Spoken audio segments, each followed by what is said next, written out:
ان الحمد للہ والصلاۃ والسلام علی رسول اللہ وعلی آلہ وصحبہ اجمعین ومن تبعہم بإحسان الی یوم الدین، اما بعد۔ نبی اکرم صلی اللہ علیہ وسلم کا ارشاد ہے، من یرد اللہ بہ خیرا یفقہہ فی الدین۔ اللہ جس کے ساتھ بھلائی کرنا چاہے اسے دین کی سمجھ عطا فرماتا ہے، اور دین کی سمجھ جن ذرائع سے آ سکتی ہے ان میں سے ایک بہت بڑا ذریعہ آج کل یوٹیوب ہے، فیس بک ہے، اور کئی دوسرے سوشل میڈیا اور وغیرہ ہیں۔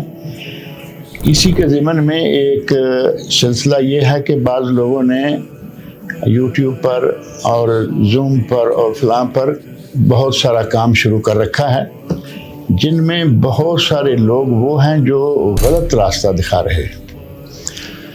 ہمارے پاس ایک ذریعہ ایسا ہے جس کی بیس جو ہے وہ کراچی میں ہے، یوتھ فلیکس، جس سے خالص کتاب و سنت کی تعلیمات نشر ہوتی ہیں، اور اس کے کئی مراحل ہیں، جن میں سے پہلا مرحلہ جو ہے وہ ہے شارٹ کورسز کا۔ چھوٹے چھوٹے کورس کرائے جاتے ہیں جن میں عقیدہ، سیرت اور بدعات، الحاد وغیرہ کا رد، نبی صلی اللہ علیہ وسلم کی احادیث،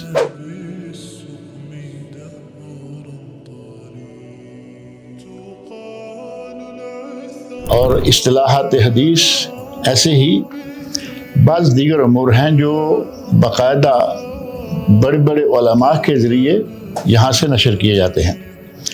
اور کتابوں کی شروحات، چھوٹی سی کتاب ہے، عربی کی ہے، اس کی تفصیل اور شرح وہ بھی ان کا ایک حصہ ہے، اور ساتھ ہی کتاب التوحید ہے اور اربعین نووی ہے، یہ کتب حدیث ہیں چھوٹی چھوٹی، ان کا ترجمہ اور شرح جو ہے وہ بیان کی جاتی ہے۔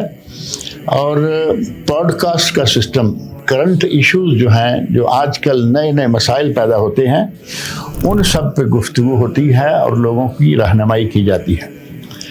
اور ان کا دوسرا مرحلہ ہے مجالس علمیہ، یہ بذریعہ زوم ہے۔ پہلا جو ہے وہ بذریعہ یوٹیوب تھا، یہ بذریعہ زوم ہوتا ہے۔ اس میں معاشرتی پہلو پر، مختلف پہلوؤں پر گفتگو ہوتی ہے، بدعات اور رسومات کا رد ہوتا ہے، اور بعض کتابوں کی اس میں شرح بیان کی جاتی ہے، اور محدثین کرام کا تعارف پیش کیا جاتا ہے، جو بڑے بڑے ائمہ حدیث ہیں ان کا۔ اور ایک ہے ان کا اسی وقت جو محاضرات، علماء تقریریں، درس وغیرہ دیتے ہیں، تو وہ یہاں نشر کیا جاتا ہے۔ اس میں بھی مختلف کتابوں کی شرح ہے اور محاضرات ہیں۔ یہ چیزیں بڑے اہتمام کے ساتھ اور کوشش کر کے بڑے بڑے علماء کے ذریعے یہ چیزیں نشر کی جا رہی ہیں۔ اور اسی پر بس نہیں ہے، بلکہ ان کا ایک پانچواں طریقہ کار جو ہے وہ ہے پوڈ کاسٹ، لیکن اس میں صحیح علماء جو ہیں، بڑے بڑے علماء، ان کی صحبت، بس بلکہ عنوان ہی صحبت علماء ہے، ان کی صحبت میں بیٹھ کر ان سے باتیں کر کے ان کا تعارف جو ہے وہ پیش کیا جاتا ہے۔ اور روزانہ ایک حدیث نشر کی جاتی ہے، اور قرآن کریم کی تلاوت جو ہے وہ پیش کی جاتی ہے۔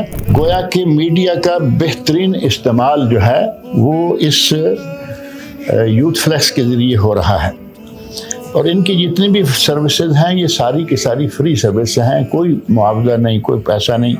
یہ ساری باتیں جتنی میں نے ذکر کی ہیں یہ سب فری ہیں۔ ایک دو چیزیں ایسی ہیں، ان میں مثلا حفظ قرآن ناظرہ ہے، اور ایسے ہی کوئی عربک لینگویج یعنی عربی زبان سیکھنا چاہے یا قرآن کریم کی تجوید سیکھنا چاہے، یہ تین کاموں کے لیے بہت معمولی فیسیں جو ہیں وہ رکھی گئی ہیں، جو کہ تقریباً ہر کسی کے بس میں ہے۔ لہذا اس ادارہ کے ساتھ رابطہ کریں، اور جو اہل خیر ہیں، مخیر حضرات، وہ اس ادارے کے ساتھ تعاون کریں، تاکہ یہ قرآن و سنت پر مبنی تعلیمات جو لوگوں کو پیش کر رہے ہیں، یہ آسانی کے ساتھ اس عمل کو جاری رکھ سکیں۔ اس کے ساتھ ہی میں آپ سب سے درخواست کروں گا کہ اس ادارے کو بھولیے نہیں، ان کے ساتھ تعاون کیجیے۔ اللہ رب العزت ہمیں آپ کو تمام مسلمانوں کو کتاب اللہ اور سنت رسول کو پڑھنے، سمجھنے، سیکھنے اور اس پر عمل کرنے کی توفیق عطا فرمائے۔ والسلام علیکم ورحمۃ اللہ وبرکاتہ۔